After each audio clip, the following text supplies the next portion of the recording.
আসসালামু আলাইকুম, কেমন আছেন আপনারা সবাই? আশা করি অনেক অনেক ভালো আছেন। আমরা এই মুহূর্তে আমাদের যেই স্পেনের যে সামাজিক মাধ্যম গ্রুপগুলো আছে, ফেসবুক গ্রুপগুলো আছে, সেখানে কিন্তু অনেকেই আমরা পোস্ট করতে দেখি যে আমি কি এখন এই মুহূর্তে যদি স্পেনে আসি, আমি কি কাগজ করতে পারবো কিনা? এই রিলেটেড কিন্তু অনেকেই প্রশ্ন করে থাকেন। তো তাদের প্ল্যান করে আসলে আজকের এই ভিডিওটিতে আমি কথা বলবো, যদি আপনারা এই মুহূর্তে কেউ আসেন তাহলে আপনারা কাগজ করতে পারবেন কিনা, স্পেনে আপনাদের ডকুমেন্ট হবে কিনা।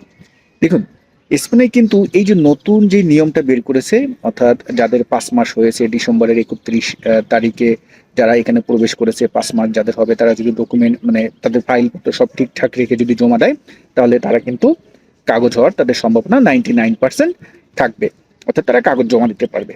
কিন্তু আপনারা যারা ডিসেম্বরের পরে আসতেছেন, ডিসেম্বর ৩১, ২০২৫ পরে আসতেছেন, এখন আপনারা আসলে আপনাদের ডকুমেন্ট হবে কিভাবে? তাহলে আপনাদের ডকুমেন্ট কি হবে কিনা? হ্যাঁ, আপনাদেরও হবে।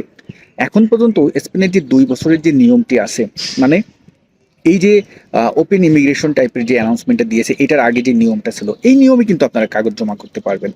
অর্থাৎ আপনার ২ বছর এখানে থাকতে হবে। ২ বছর হওয়ার পরে আপনাকে একটা কন্ট্রাক্ট কিনতে হবে।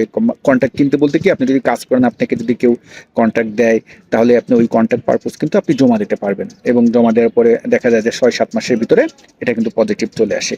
তো যারা বলতেছেন আপনারা যদি এই মুহূর্তে স্পেনে প্রবেশ করেন, তাহলে আপনারা কিভাবে কাগজ করবেন, আশা করি বিষয়টা বুঝতে পেরেছেন। আপনারা কিন্তু ওপেন ইমিগ্রেশন যেই অ্যানাউন্সমেন্টটা যেটা দিয়েছে, এই রুলসে কিন্তু আপনারা পড়বেন না। আপনারা পড়বেন হলো যে ২ বছর যে নিয়মটা, এই নিয়মে পড়বেন। এটা এখন পর্যন্ত বন্ধ করেনি, এটা এখন পর্যন্ত চালু আছে। অতএব এখানে কিন্তু চিন্তার কোনো ব্যাপার নেই। তো যারা এই রিলেটেড পোস্টগুলো করতেছেন বা কমেন্ট করতেছিলেন, আশা করি তারা উত্তরটি পেয়ে গিয়েছেন।